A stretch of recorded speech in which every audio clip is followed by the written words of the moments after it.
सिद्धिप्रदायकाय गुरु ब्रह्मा गुरु विष्णु गुरुदेव महेश्वर गुरु साक्षाತ್ ಪರಬ್ರಹ್ಮ ತಸ್ಮೈ ಶ್ರೀ ಗುರುವೇ ನಮಃ. ನಮಸ್ಕಾರ. ನಾನು ನಿಮ್ಮ ಪಂಡಿತ್ ಲೋಕನಾಥ್ ಭಟ್ ಮಾಡುತ್ತಿರುವಂತಹ ನಮಸ್ಕಾರಗಳು.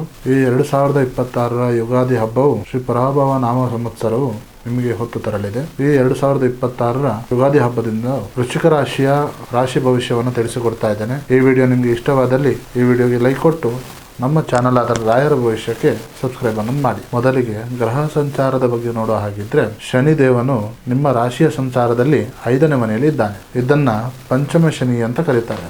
ಇದರಲ್ಲಿ ಮಕ್ಕಳ ವಿಷಯದಲ್ಲಿ ನಿರ್ಧಾರವನ್ನು ತಗೊಳ್ಳೋದಕ್ಕೆ ಸ್ವಲ್ಪ ಸಮಯ ಅನ್ನೋ ತಗೋಬಹುದು. ಇನ್ನು ಗುರುವಿನ ವಿಚಾರದ ಬಗ್ಗೆ ನೋಡೋ ಹಾಗಿದ್ರೆ, ನಿಮ್ಮ ರಾಶಿಯಲ್ಲಿ 9ನೇ ಮನೆಯಲ್ಲಿ ಸಂಚಾರ ನಡೆಯೋದ್ರಿಂದ ನಿಮ್ಮ ಅದೃಷ್ಟದ ಬಾಗಿಲು ತೆರೆಯುತ್ತೆ. ರಾಹು 4ನೇ ಮನೆಯಲ್ಲಿ ಇರೋದ್ರಿಂದ ವಾಹನದ ವಿಷಯದಲ್ಲಿ ಸ್ವಲ್ಪ ಜಾಗ್ರತೆಯಿಂದ ಇರಿ. ಕೇತು 10ನೇ ಮನೆಯಲ್ಲಿ ಇರೋದ್ರಿಂದ ಶಿಸ್ತನ್ನ ಕೆಲಸದ ಸಮಯದಲ್ಲಿ ಹೆಚ್ಚಳ ಮಾಡುತ್ತಾನೆ. ಇನ್ನು ಉದ್ಯೋಗ ಹಾಗೂ ವ್ಯವಹಾರದ ಬಗ್ಗೆ ನೋಡೋ ಹಾಗಿದ್ರೆ, ಕೆಲಸದ ಸಮಯದಲ್ಲಿ ಈ ವರ್ಷವು ಹೆಚ್ಚಿನ ಬದಲಾವಣೆ ಅನ್ನೋದು ತರುತ್ತದೆ. ಕೇತುವಿನ ವಿಚಾರದಿಂದಾಗಿ ನೀವು ಮಾಡುವಂತಹ ಕೆಲಸದಲ್ಲಿ ಬದಲಾವಣೆ ಅನ್ನೋದಾಗುತ್ತದೆ. ಜೂನಿನಲ್ಲಿ ಗುರುವಿನ ಪ್ರಭಾವದಿಂದಾಗಿ ವಿದೇಶ ಪ್ರಯಾಣ ಮಾಡುವಂಥದ್ದು ಅಥವಾ ವಿದೇಶದಲ್ಲಿ ಕೆಲಸ ಸಿಗುವಂಥ ವಿಚಾರ ಆಗ್ಬೋದು. ಇನ್ನು ವ್ಯವಹಾರದ ವಿಚಾರದಲ್ಲಿ, ವ್ಯಾಪಾರದ ವಿಚಾರದಲ್ಲಿ ಒಂದು ಹಣದ ಹರಿವು ಸಾಧಾರಣವಾಗಿ ಇದ್ದರೂ ಸಹ ವರ್ಷದ ದ್ವಿತೀಯ ಅರ್ಥದಲ್ಲಿ ನಿಮ್ಮ ಲಾಭ ದ್ವಿಗುಣವಾಗುತ್ತದೆ. ಪಾರ್ಟ್ನರ್ಶಿಪ್ ಮಾಡುವಂತಹ ವಿಚಾರವಿದ್ದರೆ, ಸ್ವಂತ ಉದ್ಯೋಗ ಮಾಡುವಂತಹ ವಿಚಾರವಿದ್ದರೆ ಉತ್ತಮ. ಇನ್ನು ಆರ್ಥಿಕ ವಿಚಾರದ ಬಗ್ಗೆ ನೋಡೋ ಹಾಗಿದ್ರೆ,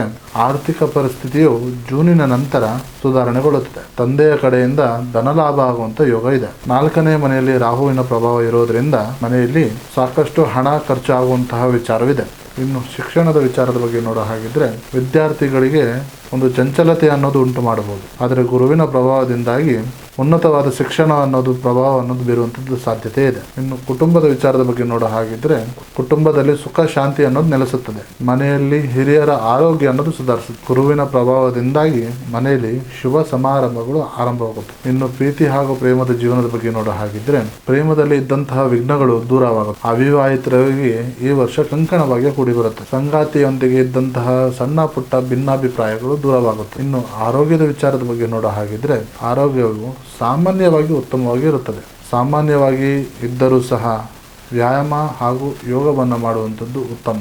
ಈ ವರ್ಷದಲ್ಲಿ ಏನಾದರೂ ಅಡೆತಡೆಗಳು ಇದ್ದರೆ ನಾನು ಹೇಳುವಂತಹ ಪರಿಹಾರ ಮಾರ್ಗಗಳನ್ನು ಮಾಡಿ. ಈ ವರ್ಷದಲ್ಲಿ ಕುಕ್ಕೆ ಸುಬ್ರಹ್ಮಣ್ಯನ ಆಶೀರ್ವಾದವನ್ನು ಪಡೆದು ಮಂಗಳವಾರದಂದು ಹನುಮಂತನಿಗೆ ಸಿಂಧೂರವನ್ನು ಅರ್ಪಿಸಿ. ಮನೆಯಲ್ಲಿ ಈಶಾನ್ಯ ಮೂಲೆಯಲ್ಲಿ ದೀಪವನ್ನು ಹಚ್ಚೋದ್ರಿಂದ ಮನೆಯಲ್ಲಿರುವಂತಹ ನೆಗೆಟಿವ್ ಎನರ್ಜಿ ದೂರ ಆಗುತ್ತೆ. ಒಟ್ಟಾರೆಯಾಗಿ ವೃಶ್ಚಿಕ ರಾಶಿಯವರಿಗೆ ಶ್ರೀ ಪರಾಭವ ನಾಮ ಸಂವತ್ಸರವು ನಿಮಗೆ ಅತ್ಯುತ್ತಮ ಶುಭಕರವಾದ ವಿಚಾರ. ಗುರುವಿನ ಆಗಮನವು ನಿಮ್ಮ ಒಂದು ಜೀವನದಲ್ಲಿ ಏನೇ ಕಷ್ಟಗಳಿದ್ದರೂ ದೂರವಾಗುತ್ತದೆ. ಆತ್ಮವಿಶ್ವಾಸದಿಂದ ಮುನ್ನುಗ್ಗಿ ನಿಮ್ಮ ಒಂದು ಯಶಸ್ಸು ಸಿಗುತ್ತದೆ. ಎಲ್ಲರಿಗೂ ಯುಗಾದಿ ಹಬ್ಬದ ಹಾರ್ದಿಕ ಶುಭಾಶಯಗಳು. ಹಾಗೂ ನಿಮ್ಮ ಜೀವನದಲ್ಲಿ ಏನೇ ಸಮಸ್ಯೆ ಇದ್ದರೂ ನೇರವಾಗಿ ಬಂದು ಭೇಟಿಯಾಗಿ ಅಥವಾ ಈ ಕೆಳಕಂಡ ನಂಬರಿಗೆ ಕರೆ ಮಾಡಿ. ಸೊ ಇದಾಗಿತ್ತು ಈ ವರ್ಷದ ವೃಶ್ಚಿಕ ರಾಶಿಯ ಭವಿಷ್ಯ.